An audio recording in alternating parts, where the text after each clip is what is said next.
Channel connect with विकास में most welcome है friend. आज हम आ चुके हैं अलीपुर 26 रोड जो कि विधानसभा के नज़दीक है फ्रेंड। आज हम बात करने वाले हैं विश्व रत्न राष्ट्र एवं संविधान निर्माता डॉक्टर BR अम्बेडकर जी के नेशनल मेमोरियल के बारे में। आज हम जानेंगे कि ऐसी क्या इसमें खासियत बातें हैं जो कि विश्व से यहाँ पर लोग विजिट करने आते हैं। और ये वो पैलेस है जहाँ पर बाबा साहब ने विश्व रत्न राष्ट्र एवं संविधान निर्माता डॉक्टर BR अम्बेडकर साहब ने अपने जीवन के 4 वर्ष यहाँ पर बिताए थे। हम जानेंगे कि किस तरीके से बाबा साहब यहाँ पर सरवाइव करते थे, किस तरीके से जो लिटरेचर लिखते थे। ये जानने के लिए हम यहाँ के गाइड से जानेंगे कि किस तरीके से बाबा साहब की यहाँ पे स्मृतियाँ को संजोए रखा हुआ है। तो चलिए फ्रेंड, हमारे साथ बने रहिए कनेक्ट विद विकास के साथ। तो फ्रेंड, हम आ चुके हैं नेशनल अम्बेडकर मेमोरियल के प्रांगण में। तो आज हम यहाँ के गाइड से जानेंगे जो कि इस पूरे मेमोरियल को वॉच आउट करते हैं। तो मैम, आपका गुड नेम? मनीषा शर्मा। तो बाबा साहब ने यहाँ पर अपने जीवन के 4 वर्ष बिताए यहाँ पर, और यहाँ पर जो है इनकी स्मृतियाँ से क्या क्या चीज़ों को यहाँ पर संजोए रखा है। तो आप कहाँ से स्टार्ट करना चाहोगे? सर, हमारा ये म्यूज़ियम है, यहाँ पर टोटल 27 एग्जीबिशन है और ये जो म्यूज़ियम है हमारा 5 भागों में विभाजित है। हर एक भाग में हम आपको बाबा साहब के जीवन से जो जो चीज़ें जुड़ी हुई हैं वो सब कुछ हम आपको यहाँ पर बताएंगे। जैसे कि ये हमारा एक कोलाज है, पिक्चर ऑफ कोलाज। इसमें जो चीज़ें हैं अभी शॉर्ट में बताई गई हैं, बाकी हम पूरा म्यूज़ियम जो है आगे आपको एक्सप्लेन कर देंगे। महू मध्य प्रदेश में डॉक्टर अम्बेडकर का जन्म हुआ था 14 अप्रैल 1891 में, ठीक है सर।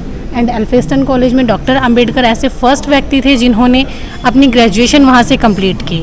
हालांकि पहले जो थे वंचित समुदाय के लोग जो होते थे उनको केवल स्कूल में जो एंट्री थी वो भी नहीं मिलती थी, मगर डॉक्टर अम्बेडकर को कॉलेज में भी दाखिला मिला और वहाँ से उन्होंने अपनी ग्रेजुएशन कंप्लीट की है। दापोली रत्नागिरी जिले में इनके पिताजी अपनी फैमिली को लेकर यहाँ पर शिफ्ट हो गए थे, क्योंकि वो ब्रिटिश गवर्नमेंट में एज ए सूबेदार वहाँ पर काम करते थे।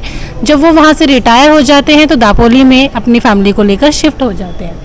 लक्ष्मी विलास महल में 1913 में डॉक्टर अम्बेडकर यहाँ पर एज ए लेफ्टिनेंट जॉब करते हैं। एंड बम्बई उच्च न्यायालय में डॉक्टर अम्बेडकर यहाँ पर अपनी वकालत जो है प्रारंभ करते हैं यहाँ से। कालाराम मंदिर में, जैसे कि हम सब जानते हैं कि पहले जो वंचित समुदाय के लोग थे उनको किसी भी मंदिर में एंट्री जो थी वो नहीं दी जाती थी, मगर डॉक्टर अम्बेडकर के संघर्षों के द्वारा हम आजकल हर किसी मंदिर में एंट्री कर सकते हैं, ठीक है sir. Government law of college में डॉक्टर अम्बेडकर पहले यहाँ के प्रोफेसर थे, देन यहाँ पर प्रिंसिपल बन जाते हैं। एंड ये लास्ट है हमारा लंदन ब्रिज में, जहाँ पर ये जो ग्रेज़िन यूनिवर्सिटी है ये एक बहुत बड़ी यूनिवर्सिटी है। यहाँ की खासियत ये रही कि इस यूनिवर्सिटी ने डॉक्टर अम्बेडकर को बुलाया था कि आप आइए और हमारी यूनिवर्सिटी में दाखिला लीजिए। तो ये एक बहुत बड़ी बात थी डॉक्टर अम्बेडकर के बारे में, जो कि हम यहाँ पर आगे और भी बहुत सारी ऐसी चीज़ें जानेंगे उनकी लाइफ से रिलेटेड। तो मैम, आप क्या यहाँ पर बता पाओगे जो यहाँ पर जो है विजिटर आते हैं, ये विजिटर जो है मैम शोषित वर्ग से रिलेटेड होता है या जो है समाज का हर वर्ग यहाँ पर विजिट करने आता है? यहाँ पर समाज का हर वर्ग विजिट करने के लिए आता है। ऐसा कुछ नहीं है कि केवल जो डिप्राइव क्लासेस से वही आएंगे, यहाँ पर हर एक वर्ग से लोग आते हैं। और क्योंकि आजकल जो मेंटेलिटी है लोगों की वो काफ़ी चेंज हो चुकी है। आजकल लोग ऐसे नहीं हैं कि कैटेगराइजेशन जो है काफ़ी हद तक ख़त्म हो चुकी है, और हम लोग यही चाहते हैं, हमारा मोटिव भी यही है कि इसको पूरी तरह से ख़त्म करना है, ठीक है सर। ये सर कुछ डॉक्टर अम्बेडकर ने हम लोगों को जो राइट्स दिए हैं ये वहाँ पर वो दिखाए गए हैं। जैसे कि ये है 1 मैन 1 वोट अधिकार। पहले क्या होता था कि जो वुमेन्स होती थी उनके वोट तो होते थे, बट उनको खुद का वोट देने का अधिकार नहीं होता था। उनके बिहाफ पर उनके जो वोट होते थे उनके हस्बैंड दिया करते थे। बट बाद में डॉक्टर अम्बेडकर ने 1 मैन 1 वोट पॉलिसी लाई, और आज की डेट में हम देखते हैं कि हर इंसान अपना वोट खुद से देता है, ठीक है सर। ये हम देखते हैं कि पहले हमारी जो परेड निकलती थी वो इस तरह से निकलती थी घोड़ा गाड़ी के साथ, बट अब हमारा जब से भारत हमारा आधुनिक हुआ है तो हम देखते हैं अब चीज़ें काफ़ी ज़्यादा मॉडर्न हो चुकी है, काफ़ी मॉडर्न हो चुकी है। ये हमारा कॉन्स्टिट्यूशन का फर्स्ट पेज है, प्रेम्बल, इंग्लिश में, हिंदी में भी है, वो हमारे नेक्स्ट एग्जीबिशन में। सबसे पहले जो वुमेंस के लिए स्कूल कॉलेजेस खुलवाए थे वो डॉक्टर अम्बेडकर ने खुलवाए थे। हालांकि पहले भी महिलाएं पढ़ाई करा करती थी, मगर जो आज की डेट में जो मोटिवेशन है वुमेंस को एजुकेशन में वो पहले नहीं था। तो डॉक्टर अम्बेडकर ने वुमेंस को स्टडी में बहुत ज़्यादा मोटिवेट किया था कि स्टडीज़ की जो महत्व है, जो उनके लिए ज़रूरी हैं वो डॉक्टर अंबेडकर ने समझाए थे। ठीक है, हम देखेंगे यहाँ पे स्कूल, कॉलेज और काफ़ी एज की वुमेंस को भी पढ़ाया गया है। तो ये डॉक्टर अंबेडकर की एक शुरुआत थी वुमेंस को पढ़ाने की। जब डॉक्टर अंबेडकर लेबर मिनिस्टर बने थे 1942 से 1946 में, तो इन्होंने एक जो लेबर आवर्स थे जो कि पहले 14 घंटे हुआ करते थे, तो इन्होंने कन्वर्ट करके उसको 8 घंटे में कर दिया। ये कुछ अधिकार दिए हैं, जैसे कि आज हम देखते हैं हर एक क्षेत्र में महिलाएं बढ़ चढ़कर पार्टिसिपेट करती हैं, चाहे वो कोई भी क्षेत्र क्यों ना हो, कोई उच्च पद हो या कोई छोटा पद हो। आजकल महिलाएं हर एक पद पर आपको दिखाई देंगी। तो ये जो अधिकार थे हर एक पोस्ट पर जॉब करने के, और सेम वेतन। पहले क्या होता था कि जो महिलाएं और पुरुष एक ही क्षेत्र में काम करती हैं, बट महिलाओं को जो सैलरी का पैकेज था वो कम दिया जाता था according to the gents. But अब ये इक्वालिटी डॉक्टर अंबेडकर ने हम सबको दे दी है कि अगर हम सेम पद पर सेम आवर्स में काम करते हैं तो हमारी सैलरी भी इक्वल रहेगी। मैम, जैसा कि आपने बताया कि डॉक्टर अंबेडकर ने महिलाओं के लिए काफ़ी कुछ किया, उनका पूरा जीवन जो है पूरा जो है संघर्ष करते रहे। लेकिन मैम ज़्यादातर सुनने में आता है, और आपको भी भली भांति मालूम है कि जो है यही सुनने में आता है कि डॉक्टर अंबेडकर ने शोषित वर्ग की महिलाओं के लिए ही काम किया है। ये बात कहाँ तक सही है? ये बात मैं बिल्कुल भी एग्री नहीं करती हूँ, क्योंकि केवल शोषित वर्ग की महिलाओं के लिए नहीं, उन्होंने सभी वर्ग की महिलाओं के लिए कार्य किए हैं। अगर उन्होंने एजुकेशन में राइट दिया है तो वो हर एक वर्ग की वुमेन को दिया है।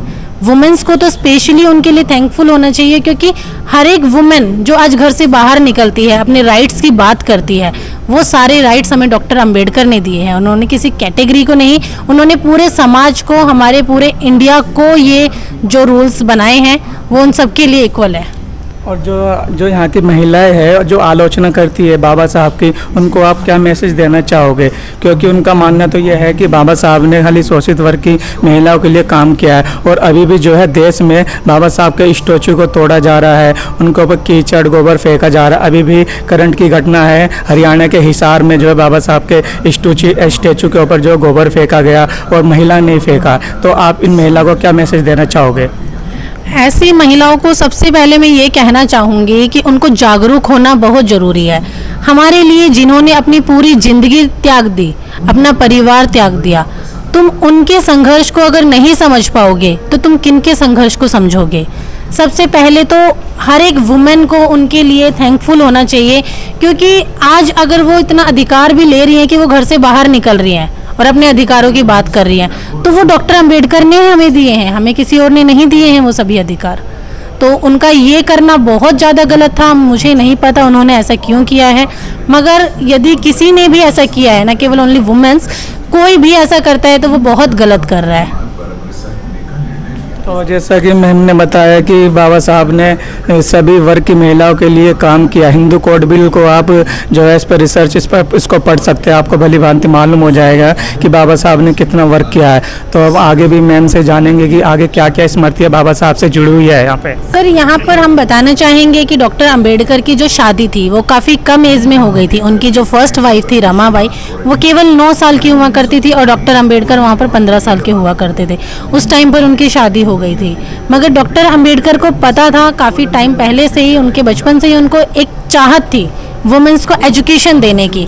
तो उन्होंने जो वो एजुकेशन स्टार्ट की थी अपनी वाइफ से ही स्टार्ट की थी। सबसे पहले वो उन्हीं को पढ़ाया करते थे अपने घर पर। और डॉक्टर अंबेडकर को स्कूल में दाखिला भी उनके पिताजी के रेफरेंसेस के थ्रू मिल गया था। हालांकि ऐसा नहीं था कि उनको बहुत आसानी नहीं थी, उनको स्कूल में भी काफ़ी ज़्यादा प्रॉब्लम हुआ करती थी, क्योंकि स्कूल में उनको दाखिला तो मिल जाता है बट उसमें भी नियम बना दिए जाते हैं कि अगर आप स्कूल में आएंगे तो आप कक्षा के बाहर बैठा करेंगे, क्लासरूम के बाहर हुआ करेंगे, और अगर आप स्कूल में आते हैं जब तक पियोन नहीं आएगा तो आप अपने आप से घड़े को छूकर पानी नहीं पी सकते हैं। तो इस तरह का जो भेदभाव था डॉक्टर अंबेडकर ने अपने जन्म से ही देखा था। मगर होते क्या है, स्कूल के बाद वो कॉलेज में पढ़ लेते हैं। कॉलेज के बाद हमारे बड़ौदा के जो सयाजीराव गायकवाड़ जी हैं, वो उस टाइम 4 स्कॉलरशिप खोली होती है उन्होंने, तो उसमें से एक स्कॉलरशिप जो है वो डॉक्टर अंबेडकर को दी जाती है। तो उस स्कॉलरशिप के जरिए डॉक्टर अंबेडकर कोलंबिया में पढ़ने जाते हैं। आइए मैं आपको कोलंबिया का एक एग्जीबिशन दिखा देती हूँ।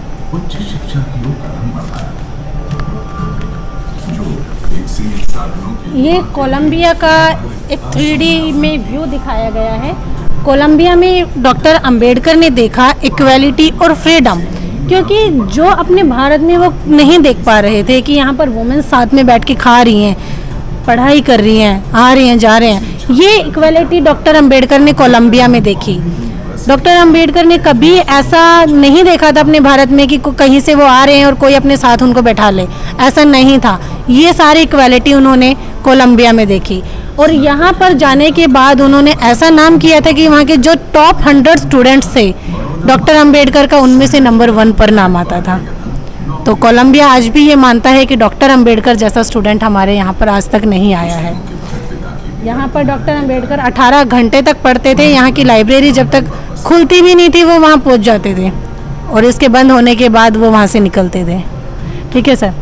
बट उसके बाद क्या होता है, लंदन स्कूल ऑफ इकोनॉमिक्स में वो दाखिला लेते हैं, मगर हमारा फर्स्ट वर्ल्ड वार उस टाइम चल रहा होता है। तो डॉक्टर अंबेडकर की जो सयाजीराव गायकवाड़ ने 11.5 पाउंड की स्कॉलरशिप दी थी वो डिसकंटिन्यू हो जाती है। उस कारण उनको बड़ौदा वापस आना पड़ता है और बड़ौदा में उन्होंने एक एग्रीमेंट किया होता है कि मेरी स्टडीज़ जब कंप्लीट हो जाएगी मैं यहाँ पर 10 साल की सर्विस दूंगा। तो इस एग्रीमेंट के जरिए वो यहाँ पर आ जाते हैं और देखते हैं कि वापस जब वो बड़ौदा में आते हैं तो वो फिर से वही जो भेदभाव उनके साथ होता था वही फिर से महसूस करना शुरू करते हैं। जब वो फाइल मांगते हैं तो लोग उनको फाइल फेंक कर देते हैं और पानी मांगते हैं तो बिना पानी दिए लोग इग्नोर करके उनको निकल लेते हैं। तो ये जो उन्होंने फिर से देखा और उनको थोड़ा सा हर्ट होना यहाँ से शुरू हुआ, बट उनको ये चीज़ों की आदत थी। तो उन्होंने बड़ौदा में अपने आप के लिए घर ढूंढा कि मुझे अब यहाँ जॉब करनी है तो मुझे घर तो चाहिए। तो बड़ौदा में सभी उनको इनकार कर देते हैं कि आप वंचित समुदाय से बिलोंग करते हैं, हम आपको घर नहीं दे सकते हैं। तो ऐसे में उन्होंने अपने फ्रेंड्स जो कि 4 और उनके साथ गए थे स्कॉलरशिप के जरिए, उनसे भी हेल्प मांगी, मगर उन्होंने भी मना कर दिया कि हम अपनी फैमिली के आगे विवश हैं तो हम आपकी मदद नहीं कर पाएंगे। जब वो बहुत ज़्यादा परेशान हो गए तो उनको एक ही जरिया दिखाई दिया कि वो अपने आप को पारसी बताते हैं और एक पारसी धर्मशाला में वहाँ पर स्टे कर लेते हैं। तो मगर होता क्या है, कुछ दिनों तक ही वो वहाँ पर रह पाते हैं। उसके बाद जब पारसी लोगों को पता चलता है कि ये पारसी नहीं है, ये झूठ बोलकर यहाँ पर रह रहे हैं, तो वहाँ पर कुछ लोग वहाँ जाते हैं और डंडे लेकर पहुँचते हैं और डॉक्टर अंबेडकर को कहते हैं आप यहाँ से बाहर निकलिए नहीं तो हम आपको डंडे से मारेंगे। तो डॉक्टर अंबेडकर हाथ जोड़कर इनसे विनती करते हैं कि आप मुझे थोड़ी मोहलत दे दीजिए, मैं यहाँ से निकल जाऊँगा। जब उनको मोहलत देते हैं तो वो बड़ौदा के महाराज को जाकर ये सारी बातें बताते हैं। तो वो कहते हैं देखो भीमराव अंबेडकर, मैं खुद इस जाति प्रथा के आगे विवश हूँ, मैं आपकी मदद नहीं कर पाऊँगा। तो डॉक्टर अंबेडकर उनसे विनती करते हैं कि फिर आप मेरा रेजिग्नेशन लेटर ले लीजिए। तो वो उनका रेजिग्नेशन लेटर ले लेते हैं और ये रिज़ाइन देकर वापस अपने घर जाने का विचार बनाते हैं। ये एक उनकी स्पीच है जिसमें कि वो बताते हैं कि we are first Indian and last Indian, nothing else but Indians. Doctor Ambedkar के जो थॉट थे वो केवल इंडियंस को प्रायोरिटी दिया करते थे। उनका मानना था कि हमारा जो परिचय है हम केवल इंडियन हैं, हमारा परिचय इतना ही काफ़ी है। हम हिंदू हैं, मुसलमान हैं या हम कोई भी अन्य जाति है वो हमारा सेकेंडरी मैटर है, वो हमारी पहचान में नहीं आता है। तो डॉक्टर अंबेडकर का कहना था कि हम फर्स्ट इंडियन हैं और अंत तक इंडियन है, और वो आखिर तक ये बात मानते गए थे। ठीक है सर। जब वो रेजिग्नेशन लेटर दे देते हैं बड़ौदा के महाराज को तो वो रेलवे स्टेशन पहुंचते हैं। वहाँ पर उनकी ट्रेन जो है वो कुछ घंटे लेट होती है, 3-4 घंटे के आसपास लेट होती है। तो वहाँ पर एक बगीचा ढूंढते हैं जहाँ पर थोड़ी छाया होती है। तो ये एक सियाजी बगीचा होता है, यहाँ पर एक बरगद का पेड़ होता है काफ़ी बड़ा, जहाँ पर वो छाया देखते हैं और वहाँ पर बैठ जाते हैं। तो यहाँ पर बैठे बैठे उनके मन में विचार आता है कि मैं इतनी अच्छी स्टडीज़ लेकर आया हूँ, मुझे अपने अधिकारों का पता है, मुझे सब कुछ पता है, उसके बाद लोग मेरे साथ ऐसा भेदभाव कर सकते हैं। मगर जो मेरे ही समाज के अन्य लोग हैं जिनके पास एजुकेशन नहीं है, जिनको अपने अधिकार नहीं पता, उनके साथ किस तरह से मिसबिहेव ये लोग करते होंगे। तो यहाँ से डॉक्टर अंबेडकर जो है एक संकल्प ले लेते हैं कि मुझे अब अपने विभाग को और अपने वर्ग को एजुकेशन दिलानी है। तो यहाँ से वो संकल्प लेते हैं और इस भूमि का नाम जो है संकल्प भूमि पड़ जाता है। ठीक है सर। हमारी सारी चीज़ें कहते हैं 1 करोड़ रुपए इसकी कीमत थी। ठीक है सर। और ये तांबे से बनाया गया है, 12 फीट ऊंचा है। और इसकी एक स्टोरी भी बताते हैं कि डॉक्टर अंबेडकर कहते हैं कि अगर हमें कहीं से अपने अधिकार नहीं मिल रहे हैं तो हमें संसद जाना चाहिए।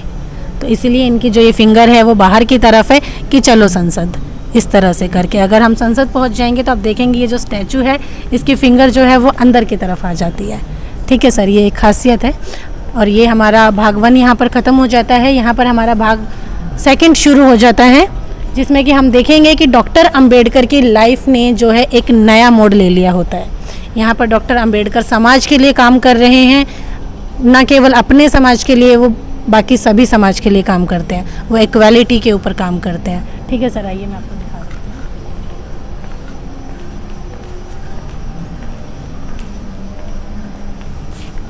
सर जैसा कि हम सब ने पढ़ा है, हम सब जानते हैं कि साइमन आए थे हमारे भारत में, मगर जब साइमन हमारे भारत में आए थे तो हमारे भारतीयों ने नारा दिया था कि साइमन गो बैक, उसका बायकॉट किया था, क्योंकि लोगों का कहना था कि इसमें कोई भारतीय नहीं है। तो उस स्थिति में डॉक्टर अंबेडकर ने अपने आप को इस टीम में शामिल कर लिया था और कहा था कि अब इसमें मैं भारतीय हूँ, क्योंकि डॉक्टर अंबेडकर जानते थे कि मेरे वर्ग को अगर सामाजिक दायरे में लाना है तो मुझे इस टीम को ज्वाइन करना पड़ेगा। ठीक है सर। मैम, जो साइमन कमीशन 1928 में इंडिया में आए थे, संपूर्ण भारतवासियों ने इसका जो है विरोध किया था और इस तरह के स्लोगन लगाए थे कि Simon go to back, Simon go to back. तो मैम, लेकिन बाबा साहब ने इसको स्वीकार किया, इसका क्या कारण था इसको एक्सेप्ट करने का? सर इसका केवल यही कारण था कि डॉक्टर अंबेडकर जानते थे कि साइमन अगर मेरे देश की स्थिति देखेंगे, मेरे वंचित समुदाय की स्थिति देखेंगे, तो कहीं ना कहीं मेरे समाज को भी एक लेवल में लाया जाएगा, उसको भी एक सामाजिक दायरे में लाया जाएगा और एक राजनीतिक तौर पर उनको उनके अधिकार दिलाए जा सकते हैं। तो इसलिए डॉक्टर अंबेडकर ने उसको अपने आप को उसमें शामिल कर लिया था। ठीक है सर। यरवाड़ा जेल में जैसे कि हम सब जानते हैं कि गांधी जी यहाँ पर अनशन पर बैठ गए थे, क्योंकि गांधी जी अपने विचारों पर ठीक थे और डॉक्टर अंबेडकर अपने, मगर इन दोनों के विचार अलग थे। तो यहाँ पर इन दोनों का एक एग्रीमेंट होता है और उस एग्रीमेंट को पूना पैक्ट कहा जाता है। ठीक है सर। विभाजन जो हमने देखा, भारत का और पाकिस्तान का विभाजन हुआ था, उसमें डॉक्टर अंबेडकर के कुछ थॉट्स थे कि विभाजन अगर हो रहा है तो वो कैसे होना चाहिए। उन थॉट्स के बिहाफ पर एक बुक लिखी थी, पाकिस्तान और पार्टीशन ऑफ इंडिया, जो कि 1945 में रिलीज़ कर दी गई थी। ठीक है sir. And gateway of India जो था, ये बम्बई का प्रतीक चिन्ह है, बम्बई में मोस्टली उनका कार्यकाल रहा है, तो इसलिए ये चिन्ह इस म्यूज़ियम में दिखाया गया है। लाल किला और कनॉट प्लेस दिल्ली के प्रतिष्ठित स्थान है, और कश्मीरी गेट हमारे ये जो जगह है जहाँ हम खड़े हैं, 26 अलीपुर रोड, यहाँ का एक प्रतिष्ठित स्थान है, इसलिए ये वाला आइकन दिखाया गया है। हम सामने देखेंगे कि डॉक्टर अंबेडकर को असाधारण अर्थशास्त्री कहा गया था, क्योंकि डॉक्टर अंबेडकर फर्स्ट ऐसे इंडियन थे जिन्होंने डबल डॉक्टरेट की डिग्री ली थी। ठीक है। और इनके एक विचार थे, इन्होंने एक बुक लिखी थी, the problem of rupees, its origin and it's solution. इस बुक के बिहाफ पर हमारा RBI बैंक बना था, इसलिए इनको असाधारण अर्थशास्त्री कहा जाता है। ठीक है सर। सर हम सामने देखेंगे 1924 में डॉक्टर अंबेडकर ने नारा दिया था, शिक्षित बनो, संगठित रहो और संघर्ष करो, क्योंकि डॉक्टर अंबेडकर जानते थे कि एजुकेशन के क्या महत्व है। सबसे पहले वो हर एक समुदाय को यही सूचना देना चाहते थे, मैसेज देना चाहते थे कि अगर आपको कोई भी गोल अचीव करना है तो आपको सबसे पहले एजुकेशन होना आपके लिए बहुत ज़रूरी है। एजुकेशन अगर आपके पास नहीं है तो आपको अपने अधिकारों का ही नहीं पता चल पाएगा। अगर हमारे पास एजुकेशन है तो हमें संगठित रहना पड़ेगा और हमें संघर्ष करना पड़ेगा, क्योंकि यदि हम किसी भी काम के लिए संघर्ष नहीं करेंगे तो हम उसमें कभी भी सक्षम नहीं हो पाएंगे, हम उसको अचीव ही नहीं कर पाएंगे। तो ये नारा था 1924 में डॉक्टर अंबेडकर का। मैम, जैसा कि आपने बताया कि डॉक्टर अंबेडकर साहब ने 3 जो है ये स्लोगन दिया था, शिक्षित बनो, संगठित रहो, संघर्ष करो। लेकिन जो बहुजन कॉन्सेप्ट है, मूल निवासी कॉन्सेप्ट है, इसमें मैम काफ़ी सारे संगठन बन चुके हैं। बाबा साहब ने ऐसा तो नहीं बोला था कि काफ़ी सारे संगठन बनाओ, लेकिन आज जो है बहुजन कॉन्सेप्ट में काफ़ी सारे संगठन, इतने संगठन होने के बावजूद भी इनकी जो समस्या है, बहुजन की समस्या जो सुलझने की जगह उलझती जा रही है, फिर इन संगठनों का क्या औचित्य रह जाता है? इस बारे में आप क्या कहना चाहोगे, इतने सारे संगठन जो बन चुके हैं इंडिया में? सर संगठन जैसे कि हमने ये देखा, शिक्षित बनो, संगठित रहो, ये हमारा एक अलग ही चीज़ चली जाती है। ये हर एक इंसान के लिए एक अलग सूचना देता है, ये एक जर्नी है उनके लिए। हम चाहे जितने समुदाय बना लें, उनका कहीं ना कहीं शुरुआत हमारी यहीं से होगी, शिक्षा से। तो बात ये है कि सबसे पहले हमें शिक्षित होना बहुत ज़रूरी है। ठीक है सर। बाकी ये महाड़ आंदोलन है सर, 20 मार्च 1927 में जब डॉक्टर अंबेडकर ने देखा कि ये एक प्राकृतिक संपदा है, यहाँ से जानवर पानी पी सकते हैं, अन्य सभी समुदाय पानी पी सकते हैं, लेकिन जो वंचित समुदाय के लोग हैं उनको यहाँ से पानी पीना निषेध था। न केवल पानी पीना निषेध था, वो यहाँ के आसपास भी नहीं आ सकते थे। उन लोगों को इतना डर था कि वो अगर यहाँ गए तो लोग उनको मारेंगे। तो डॉक्टर अंबेडकर कहते हैं कि ये जो जगह है ये एक प्राकृतिक संपदा है, यहाँ पर सभी लोगों का बराबर का अधिकार होना चाहिए। तो वो अपने कुछ फॉलोवर्स के साथ यहाँ जाते हैं और यहाँ से पानी उठाते हैं। हालांकि इस आंदोलन में उनको 2 साल के आसपास लग जाते हैं, काफ़ी चोटें भी आती हैं उनको इस बीच में, बट फाइनली वो यहाँ से पानी उठाते हैं और चाव करते हैं। अब हम देखते हैं इस तालाब का जो नाम है वो चावदार तालाब है, और चाव वर्ड का जो मतलब है वो महाराष्ट्र में टेस्ट को कहा जाता है, जो उन्होंने फर्स्ट टाइम उठा के ये पानी पिया था यहाँ से, इसलिए इसको चावदार तालाब कहा गया है। ठीक है सर? हाँ जी सर, ये कुछ ऐसे लोग हैं जिनको हम ये नहीं कह सकते ये वंचित समुदाय से, ये हर एक समुदाय से हैं ये लोग, और इन्होंने बाबा साहब का समर्थन किया था क्योंकि ये लोग जानते थे कि वो जो काम कर रहे हैं वो बहुत सही कर रहे हैं, ये उनके हमेशा उनके साथ रहे हैं। तो यहाँ पर इनका एक बहुत अहम रोल रहा है उनकी लाइफ में, उनके आंदोलन को आगे बढ़ाने में। ठीक है सर? एग्जीबिशन अभी चल नहीं रहा है, चले सर। ये कालाराम मंदिर है जिसमें कि जैसे मैंने आपको पहले बताया कि हिंदुओं को इस मंदिर में एंट्री दी गई थी, मगर जो वंचित समुदाय के लोग थे उनको यहाँ पर एंट्री नहीं दी गई थी। तो डॉक्टर अंबेडकर कहते हैं अगर हम हिंदू हैं तो हमें हिंदू धर्म के सभी कार्यों से वंचित क्यों रखा जाता है। तो डॉक्टर अंबेडकर यहाँ जाते हैं अपने कुछ फॉलोवर्स के साथ, और यहाँ पर जाकर जब पुजारियों को पता चलता है जो मंदिर के अंदर होते हैं तो वो लोग गेट बंद कर देते हैं। तो डॉक्टर अंबेडकर भी वहाँ जाके उनसे पहले विनती करते हैं कि आप गेट खोल दीजिए, हम अपने अधिकारों के लिए आए हैं यहाँ पर। मगर होता है क्या है कि वो लोग गेट बंद करके, तो डॉक्टर अंबेडकर बाहर बैठ जाते हैं अपने कुछ अनुयायियों के साथ कि जब तक आप गेट नहीं खोलेंगे हम कहीं नहीं जाएंगे।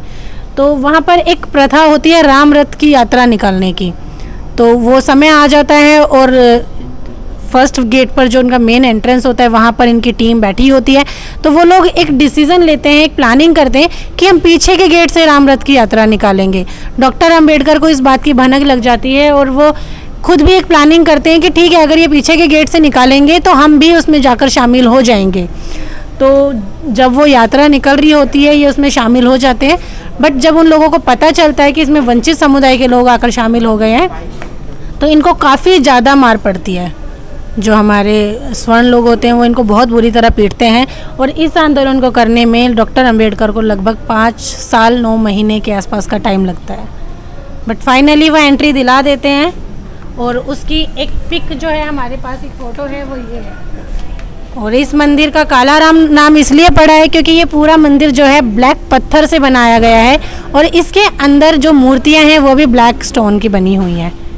ठीक है, इसलिए इस मंदिर का नाम कालाराम टेम्पल पड़ा। फोटो है ये बाबा साहब के महाराष्ट्र में जो घर है राजगृह, वहाँ की फ़ोटो है।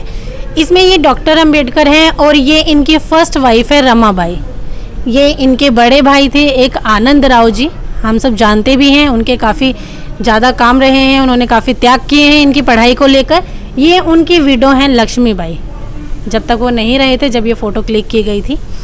ये इनके बड़े भाई के पुत्र हैं मुकुल राव, और ये डॉक्टर अंबेडकर के बेटे हैं यशवंत राव। और डॉक्टर अंबेडकर जो है जानवरों से बहुत प्यार किया करते थे, तो ये इनका एक पेट डॉग था, इसका नाम टॉबी कहा जाता है। मैम अभी जो इनके पड़पोते हैं राजरत्न अंबेडकर जी, मैम ये भी विजिट करने आते हैं यहाँ पे इनके परिवार से, प्रकाश अंबेडकर, राजरत्न अंबेडकर? हाँ जी सर, वो कई बार यहाँ पर आ चुके हैं। फ़िलहाल थोड़ा टाइम हो गया है, अदरवाइज़ वो यहाँ आते रहते हैं और वो डॉक्टर अंबेडकर के थॉट को ही आगे बढ़ावा दे रहे हैं। सर जो इनकी फर्स्ट वाइफ है वो 27 मई 1935 को उनका देहांत हो जाता है, क्योंकि वो कुपोषण के शिकार हो जाते हैं। क्योंकि हम डॉक्टर अंबेडकर का जो भी संघर्ष देख रहे हैं, इनके पीछे जो सपोर्ट रहा है वो माता रमाबाई का रहा है।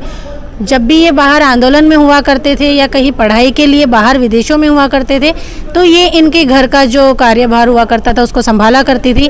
ये लोगों के घरों में काम करके जो इनको अर्निंग होती थी, जो ये कमाती थी, उससे ये अपने घर के सदस्यों का तो पेट भर दिया करती थी, मगर इनके खुद के लिए कुछ नहीं बचता था उसमें। तो काफ़ी ज़्यादा वीकनेस इनको हुई और ये कुपोषित हो जाती हैं। यहाँ पर इस स्टेज पर डॉक्टर अंबेडकर इनके साथ तो होते हैं, मगर इनको बचा नहीं पाते हैं। काफ़ी कोशिश करते हैं बट वो नहीं बचा पाते हैं। बट जब इनका देहांत होता है तो डॉक्टर अंबेडकर एक सदमे में चले जाते हैं, डिप्रेशन में हो जाते हैं वो, और अपने आप को एक रूम में बंद कर देते हैं काफ़ी समय के लिए। जब लोग उनको बुलाते हैं कि डॉक्टर अंबेडकर बाहर आइए, आपके इतने सारे आंदोलन बचे हुए हैं, तो डॉक्टर अंबेडकर बाहर आते हैं तो वो कुछ इस वेश में लोगों को दिखाई देते हैं, क्योंकि इनको एक रूम के अंदर होते हुए कुछ स्किन की एलर्जीज शुरू हो जाती है, जिससे कि डॉक्टर इनको रिकमेंड कर देते हैं कि आपको कुछ लूज़ कपड़े पहनने हैं और हेयर कट वगैरह आपको कराने पड़ेंगे।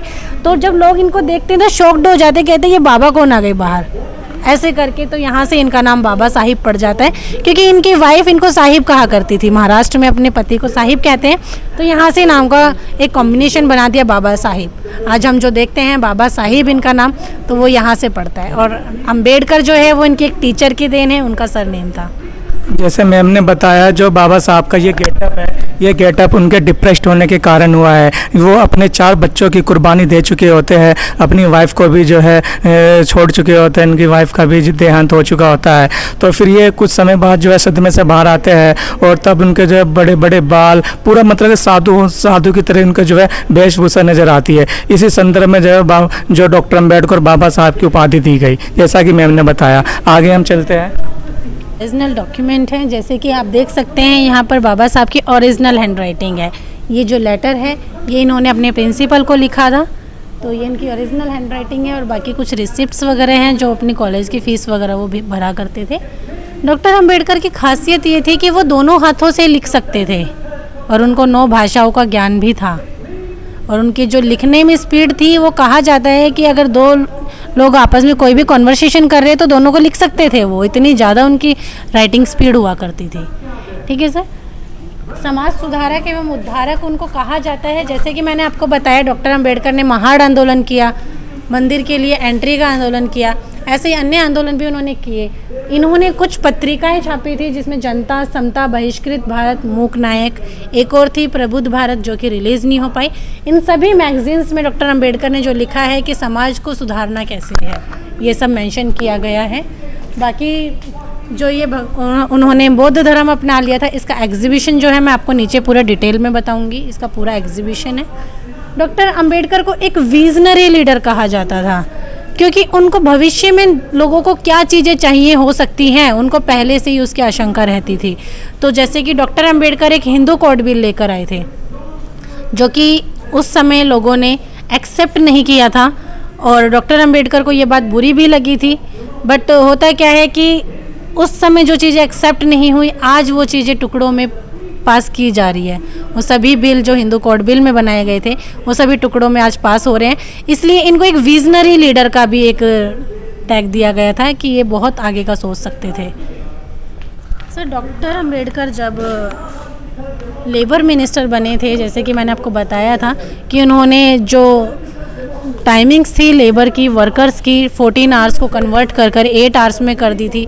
उन्होंने कुछ डैम वगैरह बनाए थे कि किस तरह से डैम का और वाटर का रीयूज़ करके हम इलेक्ट्रिसिटी क्रिएट कर सकते हैं। वो एक बहुत स्ट्रॉन्ग माइंडेड थे, वो बहुत अच्छी प्लानिंग कर सकते थे। ये कुछ एग्जांपल्स हैं जिससे कि हम जान सकते हैं, क्योंकि एक वाटर को रीयूज़ करके किस तरह इलेक्ट्रिसिटी क्रिएट करनी है, ये एक बहुत ही ब्रॉड माइंड का ही प्लान हो सकता है। तो होते ऐसा भी है, उनका जब मंत्रिमंडल हमारा बनता है तो वो जो है प्लानिंग मिनिस्टर बनना चाहते हैं उसमें, बट उनकी सूझबूझ को देखते हुए और उनकी इंटेलिजेंसी को देखते हुए उनको लॉ मिनिस्टर का पद।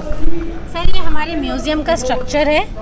जैसे कि वो एंट्री गेट है, एंड ये जो बीच में आप ये पिलर देख रहे हैं, ये अशोक स्तंभ है। और जो ये बिल्डिंग है सर, ये हमारी ओपन बुक शेप में है। ये लेयर्स हैं, हमारी बिल्डिंग्स नहीं है, ये केवल हमने बुक के पेजेस दिखाए गए हैं। ये हमारा नीचे मेडिटेशन हॉल है, आपको मैं इसमें बाद में लेकर चलूँगी। वो दोनों तोरण द्वार हैं, एंड वो बोधि वृक्ष है। ठीक है सर। ये सारे म्यूज़िकल फाउंटेन हैं, जो अगर इवनिंग में देखें तो ये कलरफुल फाउंटेन हो जाते हैं। ये पूरा सिटिंग एरिया है, और इसके जस्ट बिहाइंड हमारा CM हाउस है। ठीक है, ये हमारे पूरे म्यूज़ियम का, मेमोरियल का एक स्ट्रक्चर है। मैम, यहाँ पर जो विजिटर आते हैं, किसी तरह का कुछ पे वगैरह करना होता है यहाँ पर? नहीं सर, यहाँ पर सब कुछ फ्री है। यहाँ पर एंट्री फ्री है, यहाँ पर गाइडिंग भी फ्री है। तो यहाँ पर सारी फैसिलिटीज़ जो है फ्री है, क्योंकि जो डॉक्टर अंबेडकर के फॉलोवर्स हैं वो चाहते हैं कि यहाँ पर जो इनका समुदाय था वो अभी भी इतना सक्षम नहीं है कि वो हर चीज़ के लिए पे आउट कर सके। तो इसलिए यहाँ पर सारी सुविधाएं फ्री में दी गई हैं सर। तो जैसा कि मैम ने बताया, यहाँ पर सब कुछ फ्री है, फ्री ऑफ कॉस्ट। कोई भी व्यक्ति, समाज का किसी भी वर्ग का व्यक्ति यहाँ पर विजिट करने आ सकता है। और मेरी अपने चैनल के माध्यम से ये रिक्वेस्ट है कि एक बार आप पूरी फैमिली के साथ डॉक्टर अंबेडकर मेमोरियल में आए और इनके लिटरेचर को पढ़े, इनकी थीसिस को पढ़े, जो इन्होंने वॉल्यूम लिखे हैं 42 उनको पढ़े, ताकि आप जो है समाज में एक जागृति पैदा कर सके, एक क्रांति की अलग जला सके। सर, जब हमारा भारत देश आज़ाद हो गया था तो हमारा एक मंत्रिमंडल बनाना था जो हमारे भारत का ही हो, तो उसमें डॉक्टर अंबेडकर को लॉ मिनिस्टर के लिए चुना गया था। जैसे कि मैंने आपको बताया था कि उनको प्लानिंग मिनिस्टर बनना था, बट उनकी जो इंटेलिजेंसी थी, उस टाइम का जो लॉ मिनिस्टर का पद हुआ करता था, वो कोई भी नया नियम अगर लागू करना है या कुछ भी करना है तो वो एक लॉ मिनिस्टर ही डिसाइड कर सकता था, इसलिए उनको लॉ मिनिस्टर बनाया गया था। ठीक है सर, हम ये देख सकते हैं, ये एक रोबोट है, एनिमेट्रिक रोबोट है। इस रोबोट की खासियत ये है कि इनके सभी पार्ट्स जो है मूव करते हैं, इनकी आइज़, इनके लिप्स, इनके फिंगर्स, सब कुछ मूव करता है। और ये अमेरिका से बनवाया गया है, अमेरिका के एक्सपर्ट्स ने बनाया है इसको, और इसमें भी लगभग 1 करोड़ के आसपास लगे थे। इसकी दूसरी खासियत ये है कि यदि हम इसको टच करते हैं तो इसमें एक इंसानों वाली फीलिंग आती है। इसको छूने से ऐसा नहीं लगता है कि ये प्लास्टिक या हम किसी वैक्स या रबर को छू रहे हैं। इसको छूने से जेन्युइनली लगता है हम किसी इंसान को टच कर रहे हैं। आपको मैं दिखा देती हूँ।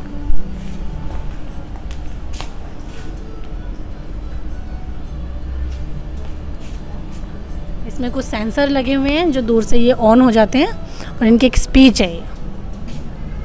If we wish to maintain democracy, not merely in form, but also in fact, what must we do? The first thing in my judgment we must do is to hold fast to constitutional methods of achieving our social and economic objectives. It means we must abandon the bloody methods of revolution. It means that we must abandon the method of civil disobedience, non-cooperation and satyagraha. When there was no way left for constitutional methods for achieving economic and social objectives, there was a great deal of justification for unconstitutional methods. But where constitutional methods are open, there can be no justification for these unconstitutional methods. These methods are nothing but the grammar of anarchy, and the sooner they are abandoned, the better for us. The second thing we must do is to observe the caution which John Stuart Mill has given to all who are interested in the sir, जब हमारा संविधान पूरी तरह से तैयार हो जाता है तो ये 24 और 25 जनवरी 1950 में साइन किए थे, जो हमारा फर्स्ट मंत्रिमंडल बना था। तो ये उनके सिग्नेचर का एक यहाँ पर व्यू तैयार किया गया है। तो आई थिंक मैम, जितने भी यहाँ पर पंडित जवाहरलाल नेहरू, डॉक्टर राजेंद्र प्रसाद, सरदार वल्लभ भाई पटेल और विश्व रत्न राष्ट्र एवं संविधान निर्माता, आई थिंक वो सभी प्रथम है भारत के। I am right wrong? You are right, absolutely right sir, yes sir. ये एक आपको पिक दिखाती हूँ, ये एक हिस्टोरिकल पिक है जो कि हम देख रहे हैं इसमें कि जो परेड है वो अंडर द इंडिया गेट जा रही है। ये फर्स्ट एंड लास्ट ऐसी परेड थी जो अंडर द इंडिया गेट गई थी, क्योंकि इसके बाद इसमें अमर जवान ज्योति एंड फ्लैग वगैरह लग गए हैं, और जो परेड है वो इसके चारों तरफ से घूमकर जाती है, ऐसे अंदर से नहीं जाती है अब। तो ये एक हिस्टोरिकल फोटो है जो आपको दिखाई देते हैं। वो लॉ मिनिस्टर पर से इस्तीफा क्यों देते हैं? क्योंकि वो एक हिंदू कोड बिल लेकर आते हैं। उस टाइम जो वुमेन्स होती हैं वही बाबा साहब के अगेंस्ट होकर खड़े हो जाती है कि आप हमारे धर्म से हमें भटका रहे हैं, इस तरह से करके। तो डॉक्टर अंबेडकर थोड़े से निराश होते हैं और वो अपने पद से इस्तीफा दे देते हैं कि मैं अन्य सभी बिलों को पास कर सकता हूँ, केवल अपने बिल को नहीं कर सकता हूँ। तो जब उन्होंने रिज़ाइन दिया था तो उनका जो चार्ज था वो KM मुंशी जी ने संभाला था, जो कि पहले फूड मिनिस्टर थे। ठीक है सर, आपको आगे की दिखाती हूँ फोटोज़ कुछ। सर ये इनकी सेकंड वाइफ है सविता अंबेडकर। पहले इनका नाम शारदा कबीर हुआ करता था, मगर महाराष्ट्र में एक होता है कि शादी के बाद जो है महिलाओं का नाम बदल दिया जाता है, तो बाद में इनको सविता अंबेडकर के नाम से बुलाया जाता था। ये डॉक्टर अंबेडकर हैं और इनकी सेकंड वाइफ है। ये पहले इनकी केयर टेकर हुआ करती थी, क्योंकि ये थोड़े से बीमार रहने लग गए थे बाद के समय में, तो इनको ज़्यादा अच्छा लगा कि 24 आवर्स के लिए एक वुमेन को केयर टेकर रखने से अच्छा मैं उनसे मैरिज कर लूँ। तो इस उसमें और इनका एक मैसेज भी था समाज के लिए कि इंटर कास्ट मैरिज, क्योंकि ये कास्ट से जो ब्राह्मण थी, तो इंटर कास्ट मैरिज कहीं ना कहीं कास्टिज्म को थोड़ा कम कर सकती है, तो ये एक मैसेज भी देना चाहते थे इस तरह से लोगों को। ठीक है सर।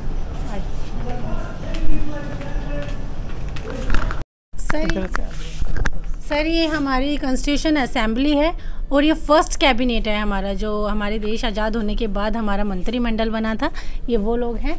सर भारत का संविधान लिखने के लिए डॉक्टर अंबेडकर को ही क्यों कहा गया था? एक्चुअली इसके पीछे रीज़न था, जो हमारे पंडित जवाहरलाल नेहरू जी थे, उनको लगता था कि अमेरिका और ब्रिटेन जैसे देश के जिन्होंने वहाँ का संविधान लिखा है, उनसे यदि हम अपने देश का संविधान लिखवाएंगे तो ज़्यादा अच्छा रहेगा। मगर जब वो वहाँ जाते हैं, उनसे पूछते हैं, उनको बोलते हैं कि आप हमारे देश का संविधान लिखिए, तो वो खुद से सजेस्ट करते हैं कि आपके देश में हीरा है, आप उसको कैसे नहीं पहचान पा रहे हैं। तो वो आते हैं और गांधी जी को ये सारी बातें बताते हैं कि वो डिनाई कर रहे हैं हमारा देश का संविधान लिखने के लिए। तो गांधी जी भी कहते हैं कि डॉक्टर अंबेडकर की वो बात कर रहे थे, यदि हम डॉक्टर अंबेडकर से अपने देश का संविधान नहीं लिखवाएंगे तो इससे हमारे देश का नुकसान है। तो हमें अपने देश के लिए डॉक्टर अंबेडकर को बुलाना होगा और उनसे हमारे देश का संविधान लिखवाना होगा, क्योंकि उनके जैसी कानून की जानकारी और किसी को भी नहीं है। तो इसीलिए सजेस्ट किया गया था डॉक्टर अंबेडकर का नाम। जैसा कि मैम ने बताया कि विश्व रत्न जो डॉक्टर BR अम्बेडकर साहब थे, उन्होंने विश्व के कई संविधानों का अध्ययन किया हुआ था और उन्होंने जो देश के जो विभिन्न देश थे उनके संविधानों का अध्ययन करके ज़रूरी अनुच्छेदों को, ज़रूरी आर्टिकल को भारत के संविधान में सम्मिलित किया, ताकि यहाँ के जो है लोगों का विकास हो सके। सर ये रेप्लिका है हमारे देश का जो संविधान है, इंग्लिश और हिंदी में। ओरिजिनल सर हमारा पार्लियामेंट में होता है, यहाँ पर केवल रेप्लिका है अम्बेडकर की, क्योंकि कुछ लोगों को मन होता है उनकी ओरिजिनल वॉइस सुनने का।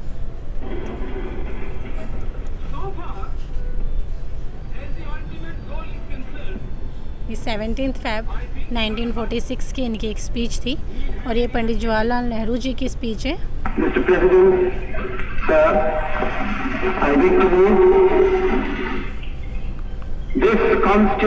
एंड ये ओबामा जी की है।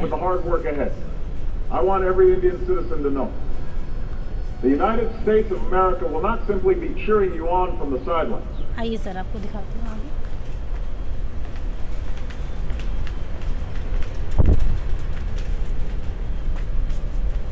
सर ये सभी सिग्नेचर्स हैं जो हमारे संविधान पे किए गए थे।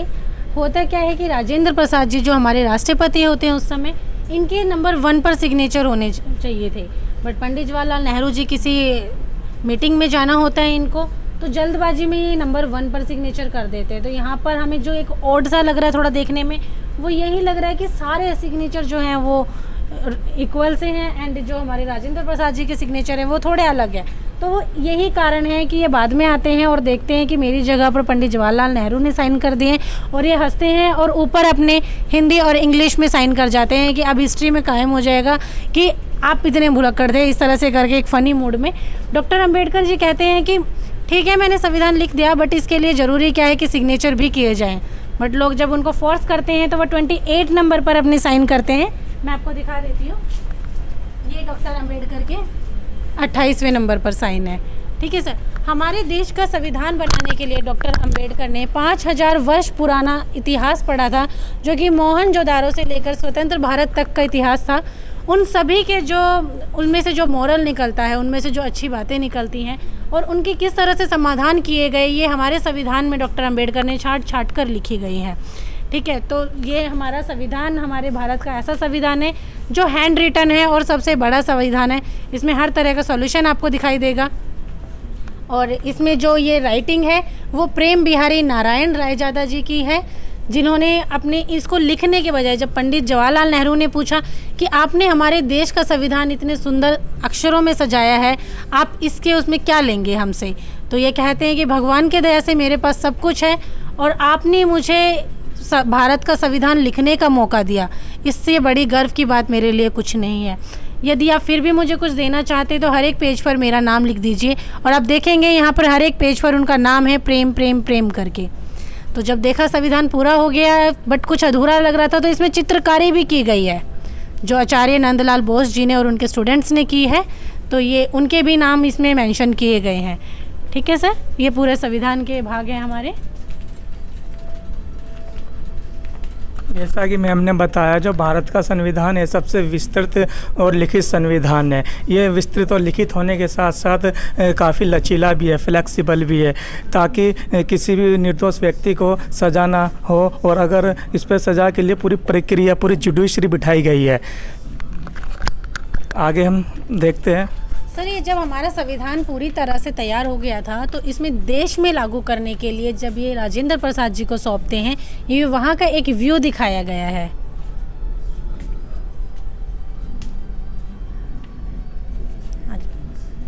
उनको ये निर्णय ज़्यादा अच्छा लगा कि मैं अपना धर्म ही चेंज कर दूं, क्योंकि उन्होंने शुरू से हिंदू धर्म में जो थी, एक धर्म के अंदर ही बहुत सारी जो थी एक अलग अलग चीज़ें देखने को मिल रही थी उनको, तो उनको लग रहा था कि मुझे एक ऐसा धर्म अपनाना चाहिए जिसमें हर तरह की इक्वालिटी और फ्रीडम हो। जब डॉक्टर अंबेडकर ने ये डिसीज़न लिया था कि मुझे अपना धर्म परिवर्तन करना है, तो उस समय के जितने भी अच्छे धर्म थे सभी ने डॉक्टर अंबेडकर के पास आकर अपने धर्मों का वहाँ पर एक आके बताया कि हमारे धर्म में ये चीज़ें अच्छी हैं, ये अच्छी है। तो डॉक्टर अंबेडकर ने सभी धर्मों का अध्ययन किया था, बहुत डीपली सबको पढ़ा था और जाना सबके बारे में, बट उनको सबसे अच्छा जो धर्म लगा था वो बौद्ध धर्म लगा था, क्योंकि बौद्ध धर्म में हर तरह की इक्वालिटी है और इसमें जो नियम है वो ऐसे नियम है जिससे किसी को कोई दुख ना पहुँचे, किसी तरह का किसी को नुकसान ना हो। जैसे कि इसमें झूठ बोलना ये गलत माना जाता है, तो डॉक्टर अंबेडकर को पता था यदि कहीं सच बोलना है तो इससे अच्छी बात ही क्या हो सकती है। तो बौद्ध धर्म मानता था कि नॉन वेज नहीं खाना चाहिए। तो हालांकि डॉक्टर अंबेडकर का फेवरेट फूड फिश हुआ करता था, बट उनको ये बात अच्छी लगी कि किसी जानवर को ना परेशान करते हुए, किसी को ना दुख देते हुए अगर मैं खाना खा रहा हूँ तो इससे अच्छी क्या बात हो सकती है। तो इसमें जो भी नियम कानून थे वो बहुत अच्छे थे। तो इन्होंने अपनी सेकेंड वाइफ के साथ 14 अक्टूबर 1956 में ये बौद्ध धर्म की दीक्षा ली थी, और जो इनको दीक्षा दी थी वो भंते चंद्रमणि जी ने दीक्षा दी थी इनको। 7 लाख लोगों ने नागपुर में उस दिन बौद्ध धर्म की दीक्षा ले ली थी। ये अशोक सम्राट के बाद दूसरा ऐसा धर्म परिवर्तन था जो कि बहुत बड़ा था। ठीक है सर। बाकी ये सर पंचतीर्थ हैं जो कि हमारे नरेंद्र मोदी जी ने, श्री नरेंद्र मोदी जी ने ये वर्ड हम लोगों को दिया था कि डॉक्टर अंबेडकर जो हैं वो इतने बड़े महान हस्ती हैं कि 5 प्लेसेस बोलना तो बहुत छोटी सी बात है उनके लिए। तो ये पंचतीर्थ उन्होंने वर्ड दिया था जब वो यहाँ का उद्घाटन करने आए थे। तो ये वो पंचतीर्थ हैं, दीक्षा भूमि नागपुर जहाँ पर उन्होंने दीक्षा ली थी बौद्ध धर्म की, जन्मभूमि महू मध्य प्रदेश जो कि अब अंबेडकर नगर के नाम से जाना जाता है, चैत्य भूमि बम्बई जो कि दिल्ली से उनको बम्बई ले जाया गया था उनका महापरिनिर्वाण करने के लिए, और सर ये लंदन है जहाँ पर उन्होंने अपनी स्टडीज़ वगैरह की थी।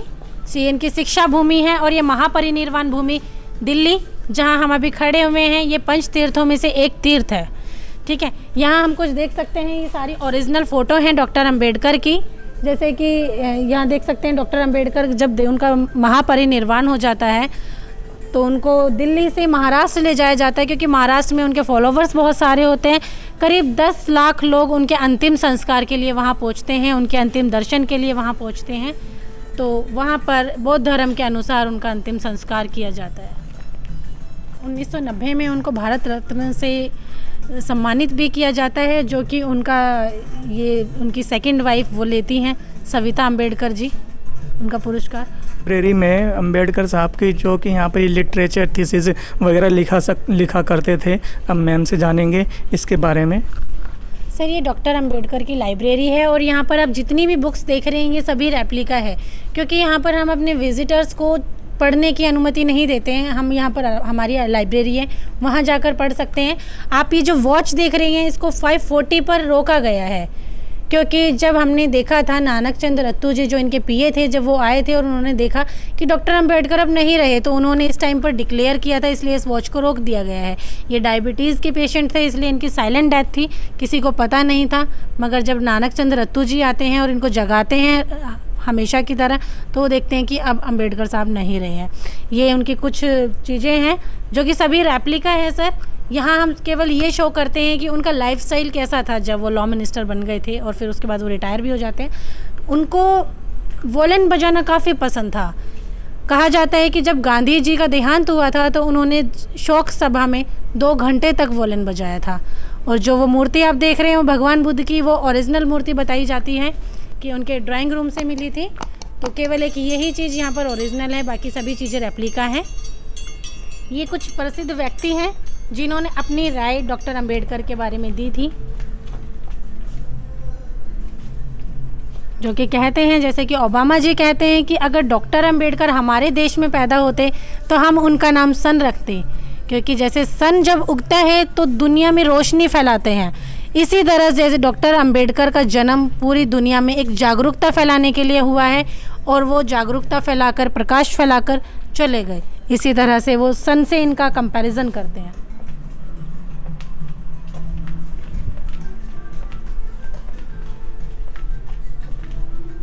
मैम, भारत में ऐसा क्यों माना जाता है अगर कोई भी व्यक्ति डॉक्टर अंबेडकर का फॉलोअर है या कोई बौद्ध धर्म को स्वीकार करता है, उसको जो है बहुजन कॉन्सेप्ट या बहुजन समुदाय से जुड़ा ही क्यों माना जाता है? ऐसा कब तक चलता रहेगा मैम? सर, ये लोगों की गलत विचारधाराएं हैं। जो लोग अभी भी बहुत पुरानी सोच रखते हैं, केवल वही ये सब चीज़ें सोच सकते हैं, क्योंकि डॉक्टर अंबेडकर ऐसे महान इंसान थे, उनको किसी भी कैटेगरी से कंपैरिजन करना बहुत गलत है। वो सभी के लिए एक बराबर थे, भले ही उनका जन्म किसी एक पर्टिकुलर धर्म में या फिर एक कास्ट में हुआ था, बट बाकी वो जैसे जैसे आगे बढ़ते गए उन्होंने ये साबित कर दिया। जैसे हमारे देश का संविधान उन्होंने लिखा, उन्होंने हर इंसान को इक्वल समझाया, उसमें हर एक के लिए एक जैसी पनिशमेंट है, हर एक के लिए एक जैसा रूल उन्होंने बनाया है।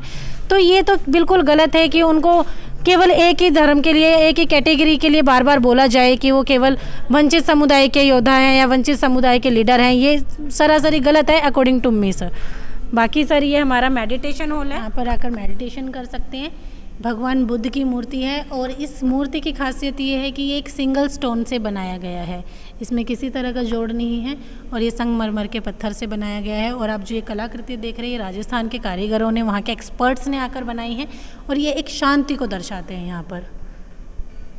जैसा कि मैम ने बताया, ये मेडिटेशन भवन है। यहाँ पर जो भी विजिटर आता है, यहाँ पर 2 मिनट का जो है गौतम बुद्ध की ओर ध्यान आकर्षित करता है, जो कि जिन्होंने पंचशील का सिद्धांत दिया है, जिन्होंने करुणा, दया, भाईचारा, बंधुत्व की भावना को ध्यान में रखते हुए मानव जाति का सर्वांगीण विकास के लिए हमेशा जो है अग्रसर रहे। उन्होंने पूरा जीवन मानवता के लिए ही जो है कुर्बान किया। जी सर, हमारा म्यूज़ियम के सभी एग्जीबिशन यहाँ पर हमारे ख़त्म हो जाते हैं, सभी भाग ख़त्म हो जाते हैं। इसके बाद सर हमारा एग्ज़िट आता है, जहाँ पर हमारा कैफ़ेटेरिया है और बाहर का पोर्शन है सर, जो कि काफ़ी सुंदर है, जो कि शाम का अगर व्यू देखा जाए तो वहाँ पर जो म्यूज़िकल फाउंटेन है उसमें अलग अलग कलर के लाइट्स ऑन होती हैं, तो वो बहुत सुंदर दिखते हैं, थोड़ा कलरफुल हो जाते हैं। ये मेमोरियल का आउटर पोर्शन है जो देखने में बहुत सुंदर लगता है। शाम के टाइम अगर यहाँ विज़िट करने आते हैं तो एक अलग ही आनंद का एहसास यहाँ पर होता है। ठीक है सर, ये सर हमारा बोधि वृक्ष है, जिसको मैंने आपको अंदर दिखाया था। ये बोधि वृक्ष है और ये दोनों तोरण द्वार हैं। ठीक है सर, आ जाइए, आपको दिखा देती हूँ, पूरा व्यू दिखा देती हूँ मैं। सर, हमारा जो यहाँ का चिन्ह होता है वो जय भीम नमो बुद्धाय होता है। हम यहाँ पर जय भीम नमो बुद्धाय ही बोलते हैं, जो कि दर्शाता है बुद्ध को, भीम को और इन सभी चीज़ों को। ठीक है सर, थैंक यू सर। जैसा कि मैम ने बताया, ये बाबा साहब का यहाँ पर महापरिनिर्वाण हुआ था और ये बाबा साहब की समाधि है। फ्रेंड, अगर आपको मेरी वीडियो ये अच्छी लगी हो तो प्लीज़ मेरी वीडियो को लाइक, शेयर, कमेंट्स और चैनल को सब्सक्राइब करने के साथ साथ बेल बटन को प्रेस करना ना भूलें, ताकि आपको मेरी आने वाली वीडियो का नोटिफिकेशन मिल सके। जय भीम, जय मूल निवासी, जय संविधान।